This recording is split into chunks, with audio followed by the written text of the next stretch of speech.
أعوذ بالله من الشيطان الرجيم.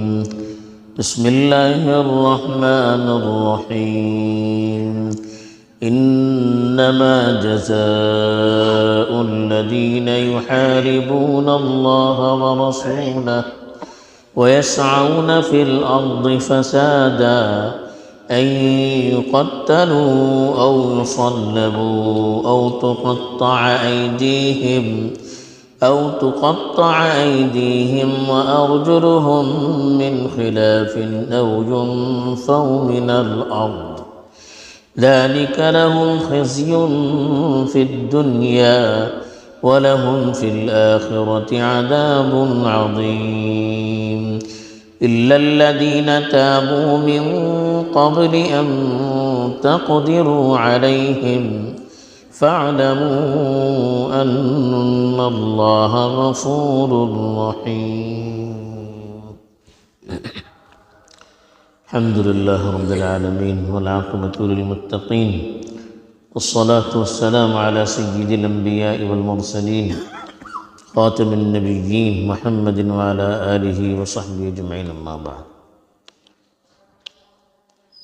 پیچھے جو آیات تلاوت کی گئی تھی ان میں آدم علیہ السلام کی دو اولاد کے درمیان آپسی اختلافات اور ایک دوسرے کے قتل تک کے جو واقعات تھے اس کو بتایا. پھر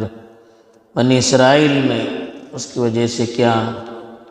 بندشیں لاگو کر دی گئی، انہوں نے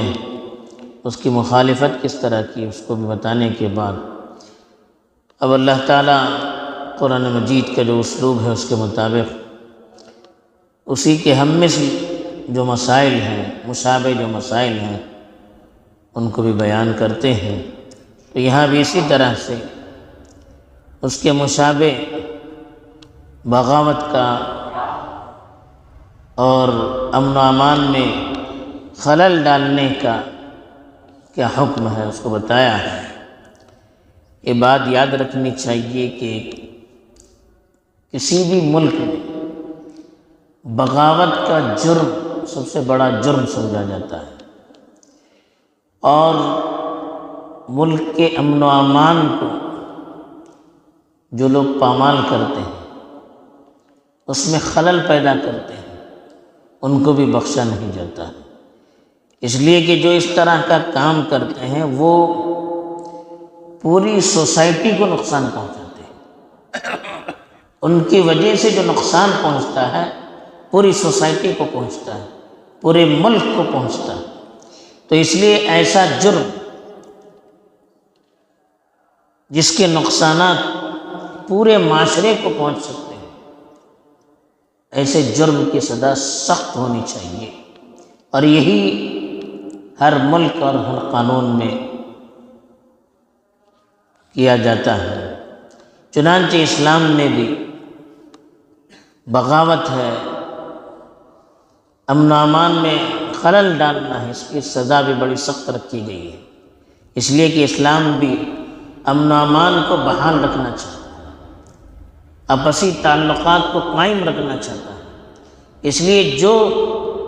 اس چیز میں خلل ڈالتا ہے وہ بڑا مجرم مانا جاتا ہے. چنانچہ ارشاد ہے انما جزاء الذین یحاربون اللہ ورسولہ، بے شک ان لوگوں کی سزا جو اللہ اور اس کے رسول سے جنگ کرتے ہیں، وَيَسْعَوْنَ فِي الْأَرْضِ فَسَادًا، اور زمین میں بگاڑ مچانے کی کوشش کرتے ہیں، أَن يُقَتَّلُوا، یہ کہ اس کو سخت انداز میں قتل کیا جائے، او يُصَلَّبُوا، یا ان کو پھانسی دی جائے، او تُقَطَّعَ أَيْدِيهِمْ وَأَرْجُلُهُمْ مِنْ خِلَافٍ، یا ان کے ہاتھ اور ان کا پیر ایک دوسرے کی مخالفت میں کاٹا جائے، او يُنْفَوْا مِنَ الْأَرْضِ، یا ان کو زمین سے جلاوطن کیا جائے، علاقے سے جلاوطن کیا جائے. ذَلِكَ لَهُمْ خِزْيٌ فِي الدُّنْيَا، یہ تو ان کے لیے دنیاوی رسوائی ہے. وَلَهُمْ فِي الْآخِرَةِ عَذَابٌ عَظِيمٌ، اور آخرت میں بھی ان کے لیے بہت بڑا عذاب ہے. اب یہاں اللہ کے رسول صلی اللہ تعالیٰ نے بتایا کہ جو لوگ اللہ اور اس کے رسول سے جنگ کرتے ہیں ان کا بدل، اللہ اور اس کے رسول سے جنگ کرنے کا مطلب کیا ہے؟ اللہ کے قانون کی مخالفت کرنا، شریعت کے قانون کی مخالفت کرنا، دین کا مذاق کھلم کھلا شعائر اسلام کی مخالفت کرنا، اور زمین میں فتنہ و فساد مچاتے ہیں۔ زمین میں فتنہ و فساد مچانے کا مطلب قتل و غارت گری کرنا، ڈکیتی کرنا، کھلم کھلا ڈاکہ ڈالنا، معاشرے کے اندر خوف ہراس پھیلانا، لوگوں کو مرعوب کرنے کی کوشش کرنا، ان کے اندر ڈر پیدا کرنا۔ ایسے جو لوگ ہوتے ہیں ان کی وجہ سے معاشرے کا امن تتر بتر ہو جاتا ہے۔ تو ایسے لوگ جو کھلم کھلا شریعت کی مخالفت کرتے ہیں اور کھلم کھلا لوگوں کی جان و مال کو نقصان پہنچاتے ہیں اور معاشرے کے اندر ڈر اور خوف کا ماحول ان کی وجہ سے پیدا ہو رہا ہے، ان کے خلاف اتنی سخت سزا دی گئی ہے۔ اس کے لیے شرائط بتائیں گے۔ پہلی شرط یہ ہے کہ یہ جو حالات پیش آئے وہ اسلامی حکومت میں پیش آئے، اور دوسرے ہے کہ یہ لوگ جو اس طرح کا کام کرنے والے ہیں ان کا پورا جتھا ہو، پوری ٹولی ہو، پورا گروہ اور جماعت ہو جو پوری طاقت اور قوت سے معاشرے کے امن و امان کو خلل میں ڈال رہا ہے۔ اور تیسری شرط یہ ہے کہ جو کام کر رہے ہیں کھلم کھلا کر رہے ہیں، ڈکیتی ہے کھلم کھلا کی جا رہی ہے، شریعت کی مخالفت میں کھلم کھلا دھڑلے سے کی جا رہی ہے، لوگوں میں خوف ہراس پھیلانا ہو، کھلم کھلا دندناتے ہوئے وہ پھرتے ہوں، پوری گینگ ہو ان کی، جس کی وجہ سے پورا معاشرہ خوف ہراس میں مبتلا ہو، ایسے لوگوں کے بارے میں کہا کہ ان کو اتنی سخت سزا دی گئی۔ اب سزا کیا ہے؟ اس سزا میں ایک تو یہ کہ قتل کی جائے یا پھانسی دی جائے یا ان کے ہاتھ پیر اختلاف کے ساتھ کاٹے جائیں یا ان کو جلا وطن کیا جائے۔ اب یہ جو سزائیں اکثر علماء کہتے ہیں کہ یہ الگ الگ جرم کی الگ الگ سزا ہے۔ مثلا اگر معاشرے میں کوئی قتل کرتا ہے کسی کو کھلم کھلا، جو ڈاکو ہے یا جو معاشرے کے امن و امان کو پامال کرنے والی گینگ ہے، وہ کسی کو قتل کرتے ہیں، چاہے ایک آدمی چاہے تنہا، صرف وہ قتل کریں تو ان کو قتل کیا جائے، یا قتل کرے اور مال بھی لوٹے، مال لوٹ کر آدمی کو قتل کرے کھلم کھلا سب کے سامنے، تو ایسے شخص کو قتل کیا جائے گا، پھر پھانسی پر 3 دن تک لٹکایا جائے گا تاکہ لوگوں کے لیے عبرت بنے، کوئی دوسرا آدمی اس طرح کی گھناؤنی حرکت کرنے کی ہمت نہ کرے، جرأت نہ کرے۔ اس لیے اگر آدمی کھلم کھلا قتل و غارت گری پر آتا ہے، سامان بھی لوٹتا ہے، تو اس کو قتل بھی کیا جائے گا اور پھانسی پر لٹکایا جائے گا۔ اگر آدمی صرف ڈکیتی کرتا ہے، لوٹ مار کرتا ہے، قتل نہیں کرتا ہے، تو اس کا ایک ہاتھ اور ایک پیر کاٹا جائے گا، مثلا دایاں ہاتھ بایاں پیر یا بایاں ہاتھ دایاں پیر کاٹا جائے گا۔ یا آدمی معاشرے میں خالی رعب پھیلاتا ہے، خوف پھیلاتا ہے، لوٹ مار ابھی نہیں کی اس نے، کسی کو قتل نہیں کی، لیکن کھلم کھلا ہتھیار لے کر گھوم رہا ہے،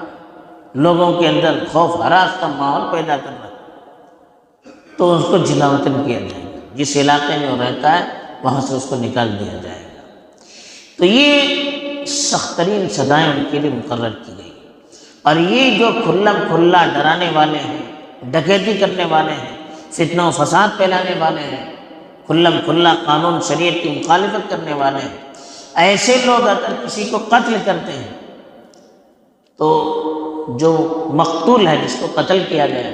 اس کے ورثہ معاف بھی کر دیں تو ان کو معاف نہیں ہوتا، یہ تو اللہ کی طرف سے سزا ہے، ہونی ہی چاہیے۔ ایسے ہی سامان لوٹتے ہیں، کھلم کھلا ڈکیتی کرتے ہیں، تو سامنے والا معاف بھی کر دے تو ان کو معافی نہیں، ان کا ہاتھ اور ان کا پیر کاٹنا ہی ہے۔ تو یہ سزائیں متعین ہیں، لیکن کہا الا الذی ذالک لہم خزی فی الدنیا، یہ سزا دنیا میں ان کو ذلیل اور رسوا کرنے کے لیے، اور آخرت میں جو ہونے والی سزا ہے وہ تو بہت بڑی ہے۔ البتہ الا الذین تابوا من قبل ان تقدروا علیہ، البتہ وہ لوگ جو تمہارے ان پر قابو پانے سے پہلے سچی پکی توبہ کر لیں، وہ پکڑے جانے سے پہلے، حاکم کے پاس لانے سے پہلے، قاضی کے پاس لانے سے پہلے وہ لوگ سچی پکی اخلاص سے توبہ کرتے ہیں، تو اللہ نے کہا فَاعْلَمُوا أَنَّ اللَّهَ غَفُورٌ رَحِيمٌ، تو یاد رکھو اور کہ اللہ تعالیٰ بڑی بخشش کرنے والے، بڑے مہربان ہیں۔ یہ توبہ کرنے کے بعد وہ چیزیں معاف ہو جاتی ہیں جو اللہ کی طرف سے متعین ہوتی ہیں۔ بندے کے جو حقوق ہوتے ہیں وہ معاف نہیں ہوتے۔ مثلا کسی نے کسی کا سامان لوٹا ہے، سامان تو واپس کرنا پڑے گا، البتہ اس کے ہاتھ پر نہیں کاٹے جائیں گے۔ اگر کسی نے کسی کو قتل کیا ہوگا تو اب اللہ کی طرف سے جو قتل کرنا متعین تھا وہ ختم ہو جائے گا، باقی اس کے ورثاء کا حق ہے۔ اب اس کے ورثاء اگر قصاص لینا چاہتے ہیں تو قصاص لیں گے، وہ اگر دیت لینا چاہتے ہیں یعنی خون بہا لینا چاہتے ہیں تو خون بہا دیا جائے، وہ اگر معاف کرنا چاہتے ہیں تو معاف کرنا چاہتے ہیں۔ جو کمپلسری حکم تھا اللہ کی طرف سے وہ ختم ہو جائے گا توبہ کرنے کے بعد، ورنہ بندے کی جو حقوق ہیں وہ حقوق تو باقی رہتے ہیں۔ بہرحال اتنی سخت ترین سزا، اس کی وجہ یہ ہے کہ معاشرے کو خلل ڈالنا، امن و امان کو پامال کرنا، بغاوت کرنا، یہ سب سے بڑا گناہ ہے، اور اس کی سزا ہر قانون میں اور ہر ملک میں سخت سے سخت رکھی گئی ہے، اس لیے کہ امن و امان کو بحال رکھنا، لوگوں کو مطمئن رکھنا